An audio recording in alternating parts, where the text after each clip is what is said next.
te confie ce matin de ma vie. Je t'ouvre mon cœur quand vient l'aube. Seigneur, je me confie, souffle en moi ton esprit, que tout de ce jour soit béni. Fais régner la paix que tu nous donnes dans le tourbillon d'heures à venir. Seigneur, je te confie le chemin de ma vie, toute ma journée d'aujourd'hui. Seigneur, je me confie lorsque revient la nuit. Je t'ouvre mon cœur, je dépose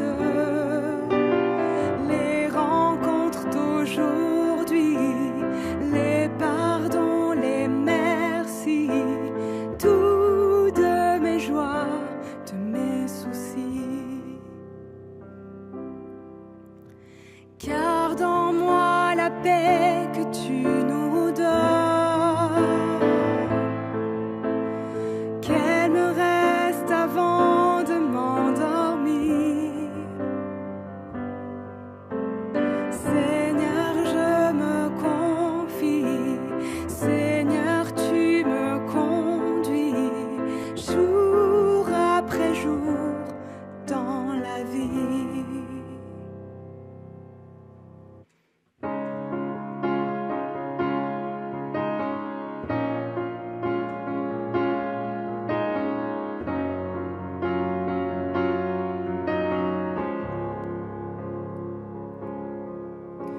Seigneur, je te confie le chemin de ma vie et j'ouvre mon cœur vers les autres. Seigneur, je me confie, Seigneur, tu me conduis jour après jour vers la vie. Jour après jour vers la vie.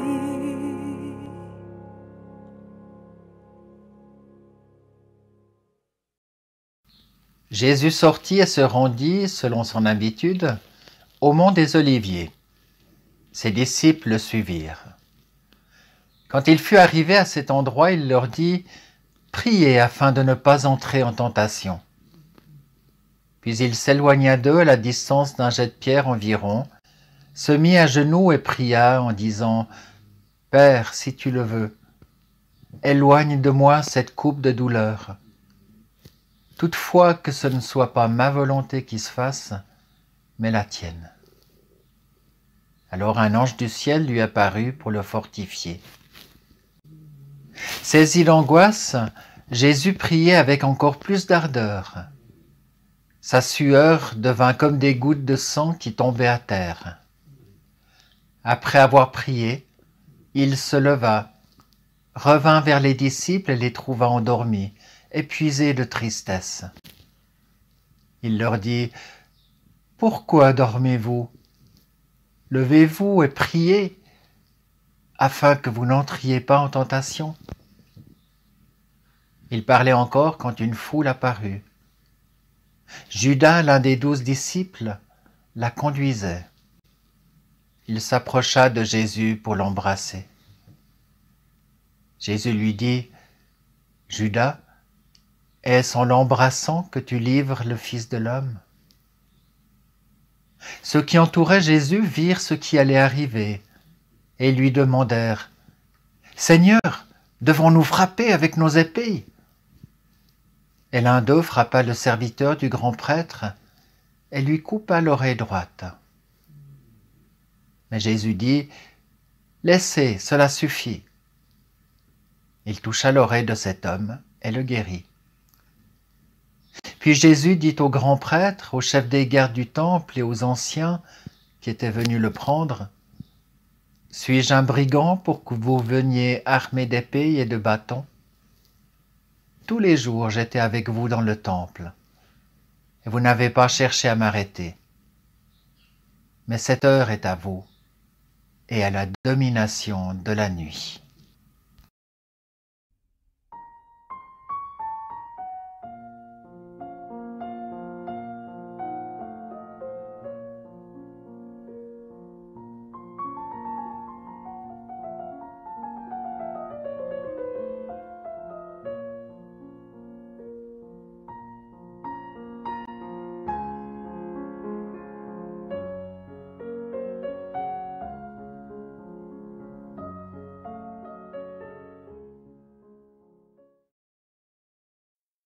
Ils se saisirent alors de Jésus, l'emmenèrent et le conduisirent dans le palais du grand prêtre. Pierre suivait de loin. On avait fait du milieu au milieu de la cour, et Pierre prit place parmi ceux qui étaient assis autour. Une servante le vit assis près du feu. Elle le fixa du regard et dit « Cet homme aussi était avec lui. » Mais Pierre le nia en lui déclarant « Je ne le connais pas. » Peu après, quelqu'un d'autre le vit et dit « Toi aussi, tu es l'un d'entre eux. » Mais Pierre répondit « Non, je n'en suis pas. » Environ 1 heure plus tard, un autre encore affirma avec force « Certainement cet homme était avec lui, car il est de la Galilée. » Mais Pierre répondit « Je ne sais pas ce que tu veux dire. » Au moment même où il parlait encore, un coq chanta. Le Seigneur se retourna et posa son regard sur Pierre. Alors Pierre se souvint de ce que le Seigneur lui avait dit. « Avant que le coq chante aujourd'hui, tu m'auras renié 3 fois. » Pierre sortit et pleura amèrement.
Chemin de la croix,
Les hommes qui gardaient Jésus se moquaient de lui et le frappaient. Ils lui couvraient le visage et lui demandaient « Qui t'a frappé ?»« Fais le prophète et devine. » Et ils lui adressaient beaucoup d'autres paroles insultantes. Quand il fit jour, les anciens du peuple juif, les grands prêtres et les spécialistes des Écritures s'assemblèrent. Ils firent amener Jésus devant leur conseil suprême et lui demandèrent « Si c'est toi qui es le Christ, dis-le-nous. » Il leur répondit « Si je vous le dis, vous ne me croirez pas. Et si je vous pose une question, vous ne me répondrez pas. Mais dès maintenant, le Fils de l'homme siégera à la droite de celui qui est puissant. » Tous s'exclamèrent « Tu es donc le Fils de Dieu ?» Il leur répondit « Vous le dites, je le suis. » Alors ils ajoutèrent « Nous n'avons plus besoin de témoins, nous avons nous-mêmes entendu ses propres paroles. » L'assemblée entière se leva et ils amenèrent Jésus devant Pilate. Là, ils se mirent à l'accuser en disant « Nous avons trouvé cet individu en train d'égarer notre peuple. Il leur dit de ne pas payer les impôts à l'empereur et prétend qu'il est lui-même le Christ, un roi. » Pilate l'interrogea en ces mots. « Est-ce toi le roi des Juifs ?» Jésus lui répondit « C'est toi qui le dis. » Pilate s'adressa alors au chef des prêtres et à la foule. « Je ne trouve aucune raison de condamner cet homme. » Mais ils déclarèrent avec encore plus de force. « Il pousse le peuple à la révolte par son enseignement. Il a commencé en Galilée, a passé par toute la Judée et maintenant il est venu jusqu'ici. » Quand Pilate entendit ces mots, il demanda « Cet homme est-il de Galilée ?»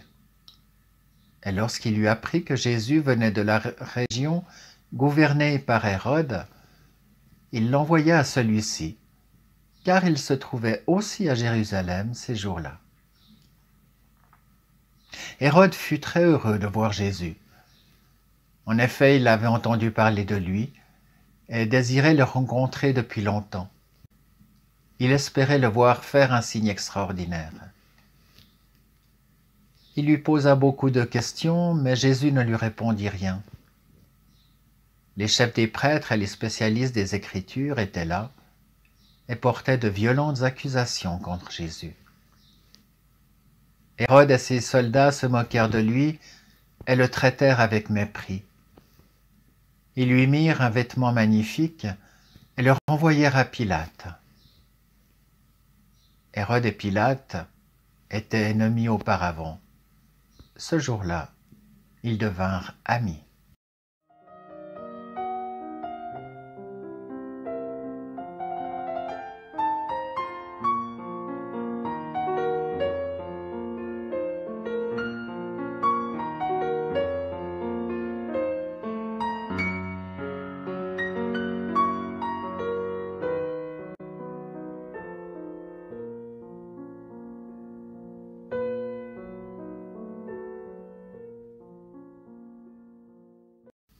Pilate réunit les grands prêtres, les dirigeants et le peuple, et leur dit « Vous m'avez amené cet homme en me disant qu'il égare le peuple. Eh bien, je l'ai interrogé devant vous, et je ne l'ai trouvé coupable d'aucune des mauvaises actions dont vous l'accusez. Hérode ne l'a pas non plus trouvé coupable, car il nous l'a renvoyé. Ainsi cet homme n'a commis aucune faute pour laquelle il mériterait de mourir. Je vais donc le faire battre à coups de fouet, puis je le relâcherai. » Mais ils se mirent à crier tous ensemble. « Fais mourir cet homme! Relâche-nous Barabbas !» Barabbas avait été mis en prison pour une révolte qui avait eu lieu dans la ville et pour un meurtre. Pilate leur adressa de nouveau la parole avec l'intention de libérer Jésus. Mais ils lui criaient « Crucifie-le! Crucifie-le » Pilate prit la parole une troisième fois et leur dit Quel mal a-t-il commis? Je n'ai trouvé en lui aucune faute pour laquelle il mériterait de mourir. Je vais donc le faire battre à coups de fouet, puis je le relâcherai. » Mais ils continuaient à réclamer à grands cris que Jésus soit crucifié, et leurs cris l'emportèrent. Pilate décida de leur accorder ce qu'ils demandaient. Il relâcha celui qu'ils réclamaient, celui qui avait été mis en prison pour une révolte et un meurtre, et il leur livra Jésus pour qu'ils en fassent ce qu'ils voulaient.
Tandis qu'ils emmenaient Jésus, ils rencontrèrent un certain Simon de Cyrène, qui revenait des champs.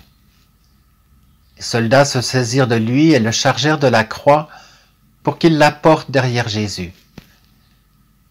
Une grande foule de gens du peuple le suivait, ainsi que des femmes qui pleuraient et se lamentaient à cause de lui.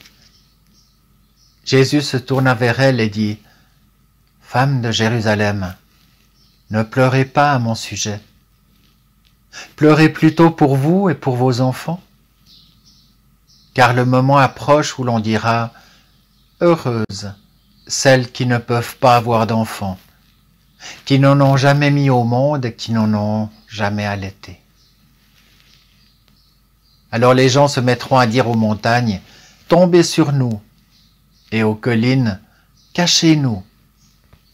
Car si l'on traite ainsi le bois vert, qu'arrivera-t-il au bois sec? On emmenait aussi 2 autres hommes, des malfaiteurs, pour les mettre à mort avec Jésus. Lorsqu'ils arrivèrent au lieu dit le crâne, les soldats crucifièrent Jésus à cet endroit-là, ainsi que les 2 malfaiteurs, l'un à sa droite et l'autre à sa gauche. Jésus dit alors : Père, pardonne-leur car ils ne savent pas ce qu'ils font. Ils partagèrent ses vêtements entre eux en les tirant au sort. Le peuple se tenait là et regardait. Les dirigeants, eux, se moquaient de lui en disant : Il en a sauvé d'autres, qu'il se sauve lui-même s'il est le Christ, celui que Dieu a choisi. Les soldats aussi se moquèrent de lui. Ils s'approchèrent, lui présentèrent du vinaigre et dirent : Si tu es le roi des Juifs, sauve-toi toi-même. Au-dessus de lui, il y avait cette inscription : Celui-ci est le roi des Juifs.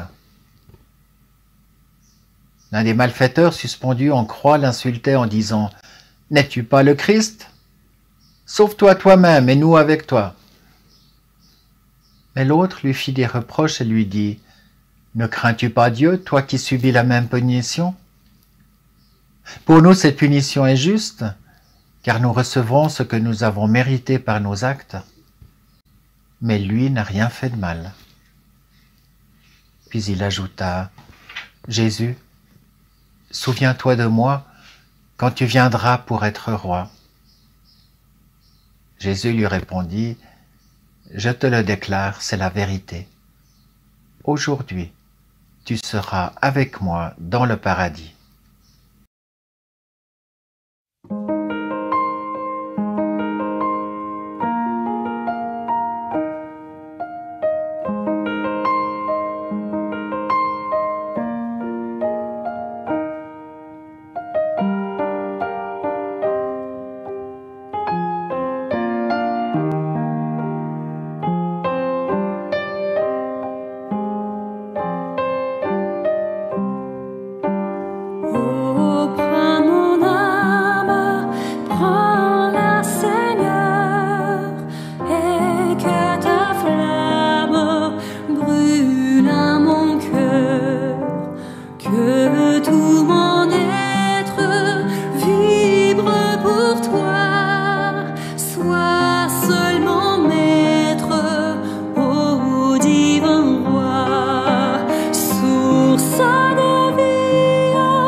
je crie, la nuit, le jour.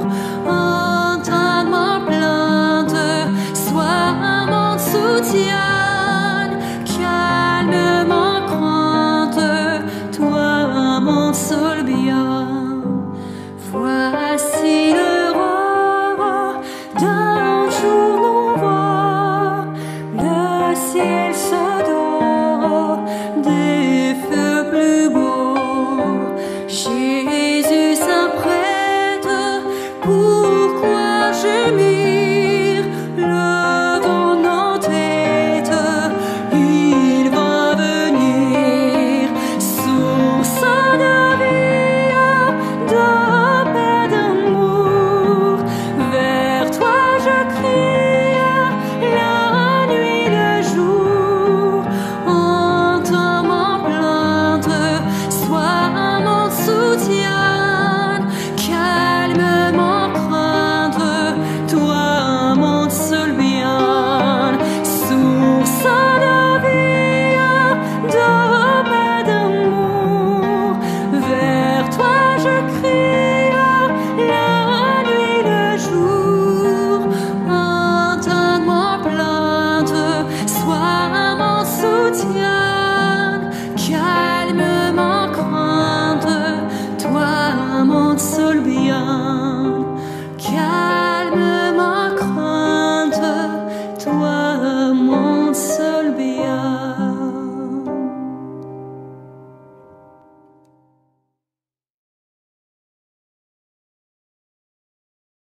Il était environ midi quand le soleil cessa de briller. L'obscurité se fit sur toute la terre et dura jusqu'à 3 heures de l'après-midi. Le rideau suspendu dans le sanctuaire se déchira par le milieu. Jésus s'écria d'une voix forte, « Père, je remets mon esprit entre tes mains. » Après avoir dit ces mots, il mourut. Le centurion vit ce qui était arrivé. Il loua Dieu et dit, « Certainement, cet homme était juste. » Tous ceux qui étaient venus en foule assister à ce spectacle virent ce qui était arrivé. Alors, ils s'en retournèrent en se frappant la poitrine de tristesse. Tous les amis de Jésus, ainsi que les femmes qui l'avaient accompagné depuis la Galilée, se tenaient à distance et regardaient. La théologie répond de plusieurs manières au pourquoi de la mort de Jésus. La piste majoritairement suivie par le passé était celle du sacrifice.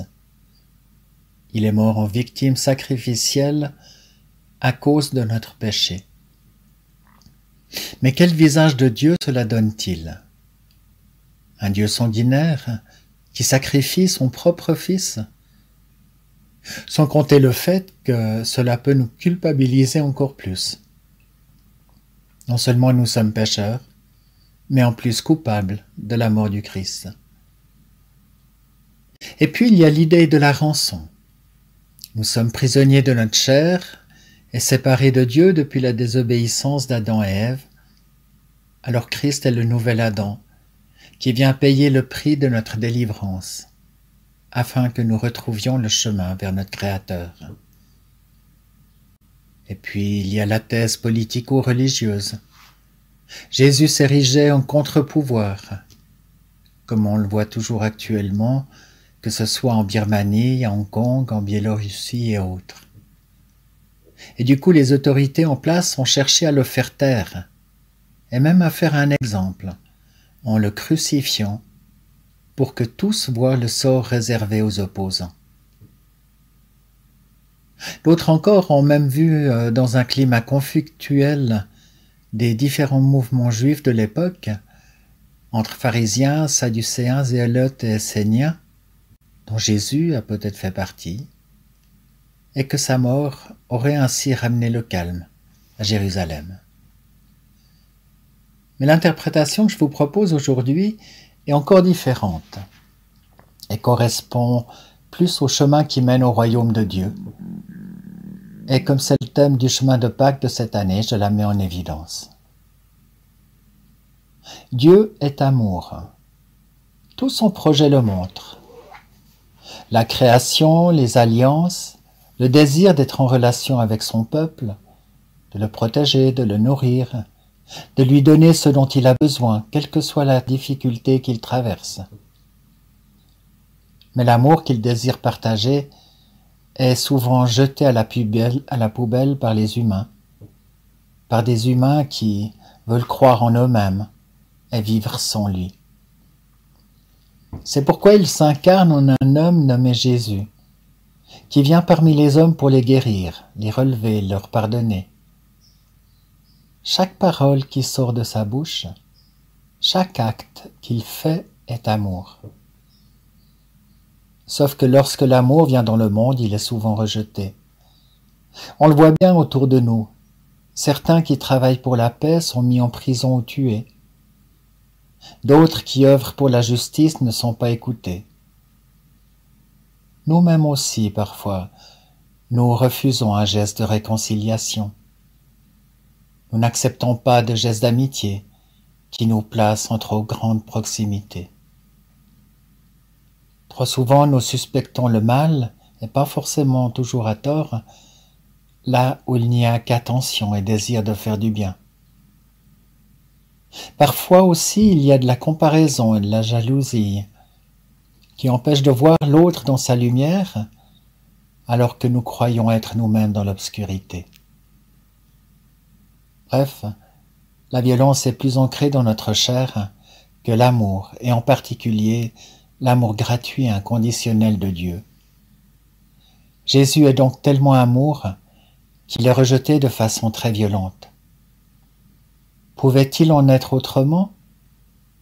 Dès le début de sa vie adulte, il a rencontré des obstacles et s'est fait des ennemis, sans qu'il cherche à leur rendre l'appareil. Tout comme un Gandhi, par exemple.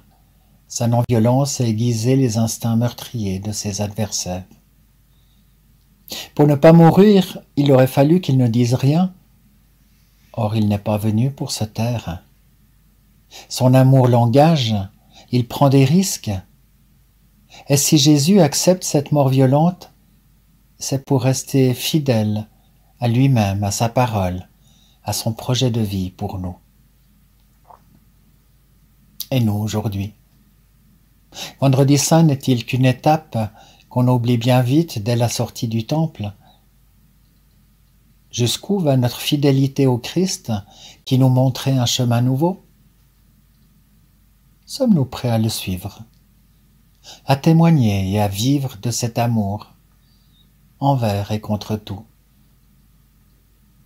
Et jusqu'où sommes-nous prêts à subir les gestes et les moqueries de celles et ceux qui se complaisent dans les brutalités de ce monde et qui pensent que l'amour n'existe pas?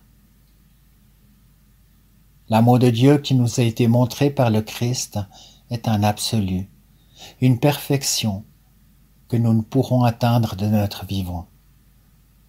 Ce n'est que lorsque nous entrerons dans le royaume que notre esprit sera libéré de la chair, que nous nous approcherons de cette perfection. Mais en attendant, nous sommes en chemin et nous apprenons au fil des jours les dimensions de l'amour de Dieu. Il vous guide sur les routes de votre existence et vous accompagne dans toutes les situations pour faire triompher l'amour et l'amitié. Amen.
Il y avait un homme appelé Joseph qui était de la localité juive d'Arimathée.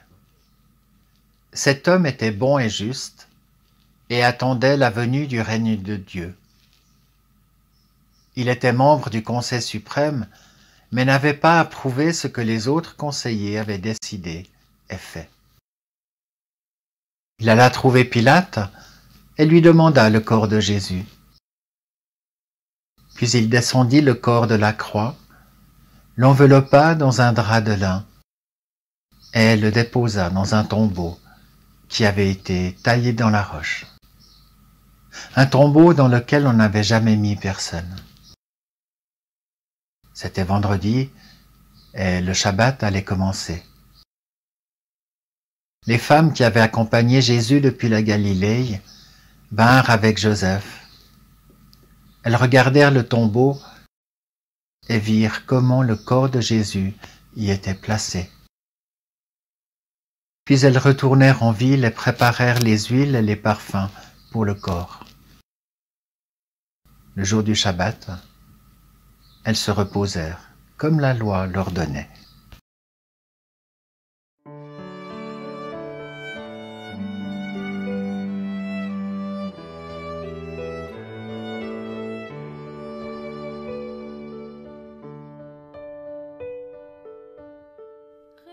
Rédempteur admirable, sur la croix attaché, traité comme un coupable, brisé pour mon péché. Ton angoisse suprême, ta douleur, ton tourment, me disent, moi je t'aime, j'ai pris ton châtiment.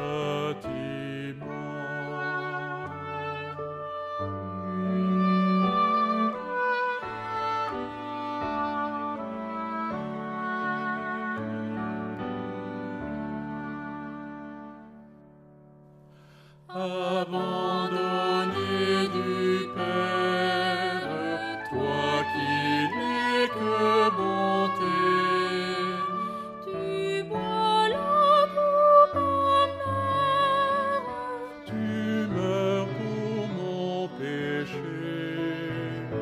Le sang de tes blessures, ta couronne de roi, toutes ces meurtrissures, tu les subis pour moi.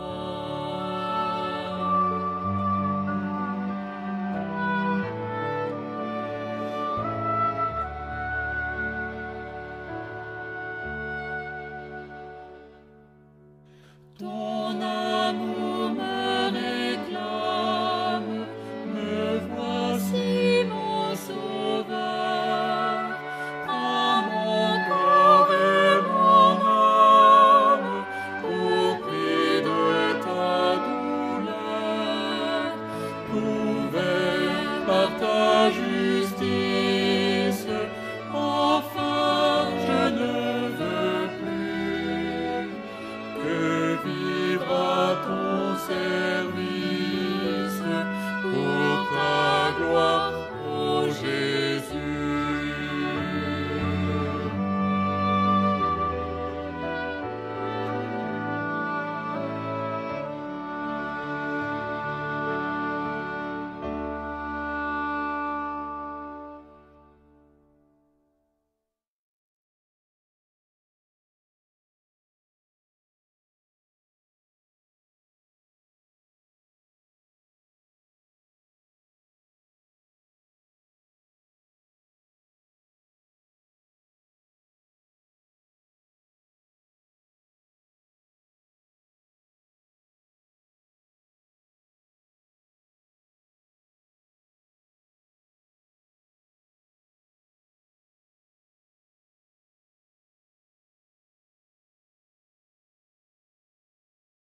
Ô Jésus,